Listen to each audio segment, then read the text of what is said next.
This is a dice pot I created in TinkerCad, and I'm going to take you through the process of creating it. You hit the create button and then 3D design. There's already a dice shape in your basic shapes, so you select that and then place it on your work plane. Hold the shift button on your keyboard and drag the size to 45 height. I'm then selecting the cylinder shape and placing that on the work plane. I'm going to be adjusting that to 10 by 10. And once done, hit the cruise button, which looks a bit like a magnet, or hit C on your keyboard. Once you've done this, you're able to drag the cylinder and place it on top of the dice cube. I then select everything with my mouse and hit the align button, or L, on my keyboard. This allows you to align the cylinder central to the cube. I then select the cylinder and hit the duplicate button, or Ctrl D, on my keyboard. After I've done this, I'm using the arrow keys to move it 11 steps upwards. I then select the middle cylinder again and hit the duplicate button, or Ctrl D again, and move that cylinder 11 steps downwards.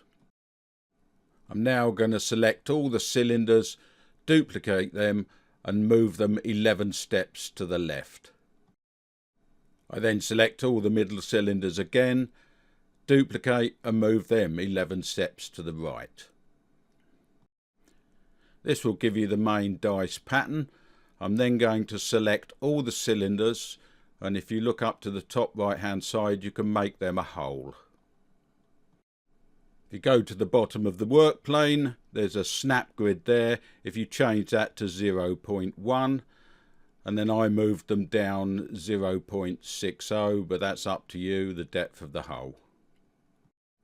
Next, I select all the cylinders and duplicate them, and then holding shift, I select the cube and hit the group button, or Ctrl G. I'm then going to select the cube and rotate it 180 degrees.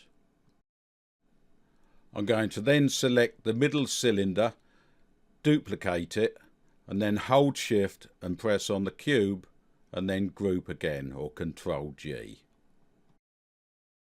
Once this is complete, I'm going to rotate just the cube 90 degrees.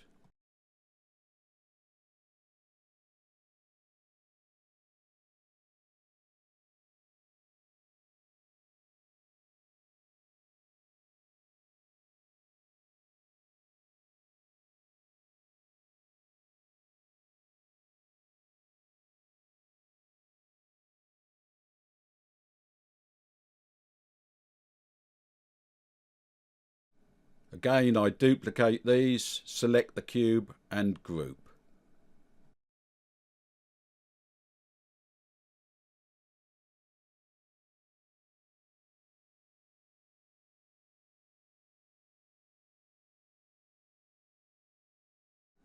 Once this is done, I rotate the cube 180 degrees to put the number 4 on the bottom, so each side is adding up to 7 as with a normal dice. I now select the 4 corners, and I should duplicate this, but I forgot, so use the back arrow, which will take you back to the previous step, and then I duplicate them and group with the cube.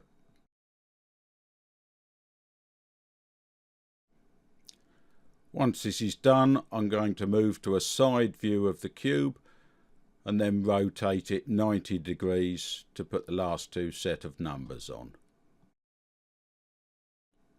As with any program, there's multiple ways of doing this. There's no wrong way or right way, there's just the way that works for you. I'm going to be selecting the number 5, duplicating them, selecting the cube and then grouping. Once this is done, I'm going to rotate the cube 180 degrees and it'll be the last number, then number 2. Always remembering, if you make any mistakes, you can always use the back button and start over.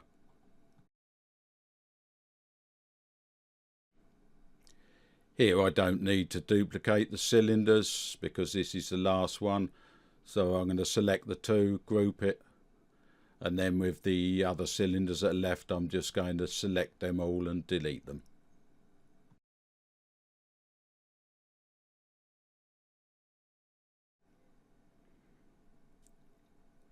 And once this is grouped, that should be the dice finished.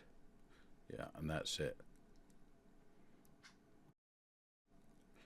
I'm now going to select the dice and hit the duplicate button, and then I'm going to use the cruise or C on the keyboard to move it on top of the other dice.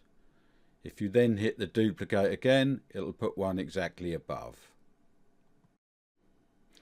Next I select all of them and hit the align key or L on your keyboard just to centre them all. You can then select individual dice and move them round to move the numbers round in the pattern you want. Anyway, it doesn't matter, it's up to you what finished result you want. I suggest messing about with this until you've got the pattern you're happy with.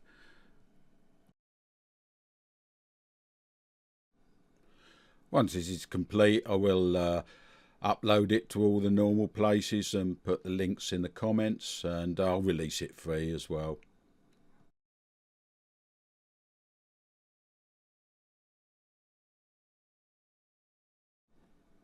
Now I'm happy with the orientation of the dice. I'm going to select a cylinder, make it into a hole, and this I'm going to use to make the hole down the centre. Again, I'm going to use the cruise button or C on your keyboard to place this on the very top. I'm adjusting this by eye, and then I'm going to use the align to centre it.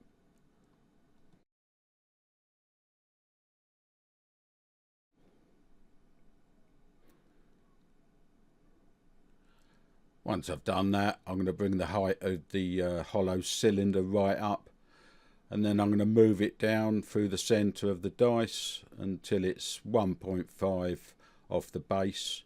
And to check you've got this aligned, you can also make the bottom of the cube a hole just to check that looks right.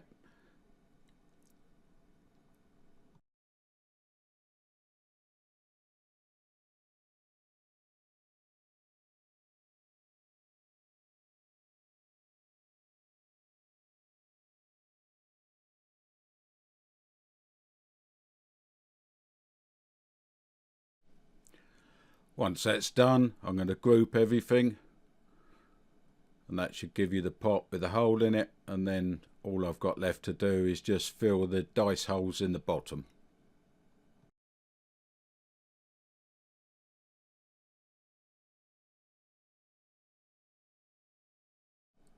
To do this, I'm just going to get a cylinder, make it a low height and align it on the bottom. You can make that size whatever you want. If you want a platform for them to sit on, I just covered the holes.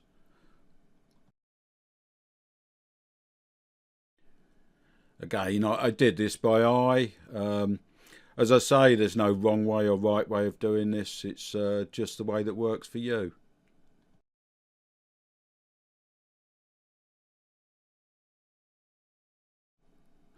The dots on the dice I made at 9.5 and 0.5 height, I think. But it just depends on how deep you make the holes in the dice.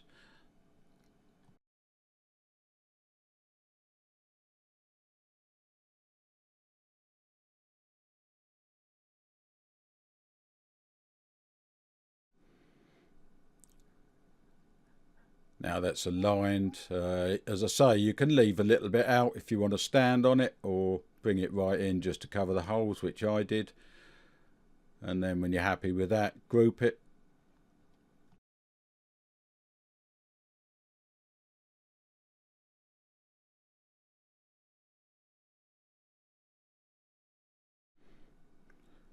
And that's the pot complete. And then all you have to do is export it as an STL, bring it into your slicing software and print it off. I'm printing this on my K1 Max in a red PLA filament.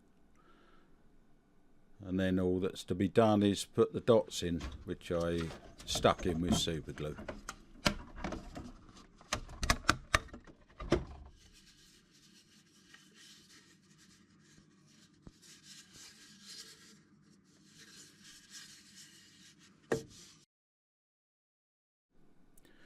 And this is just sticking the dots on the pot. As I say, I printed them off at 9.5 and very thin.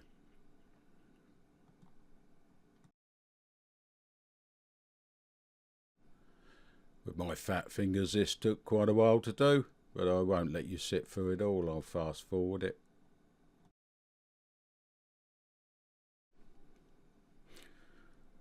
That's just putting the last dot in, and then I'm going to leave it to stand for a bit for the glue to dry.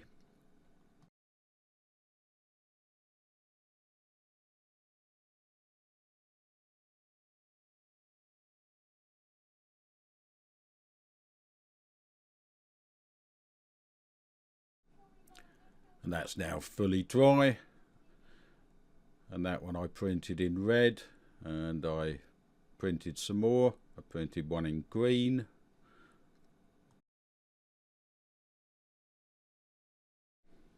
and I also printed one or two in multicolours. Using Creality Print, I just put a pause in and changed the filament. If you have any questions, please use the comments. I'll do my best to answer every single one. And if you like the video, please give me a like and subscribe. It's always most appreciated. And thank you for watching.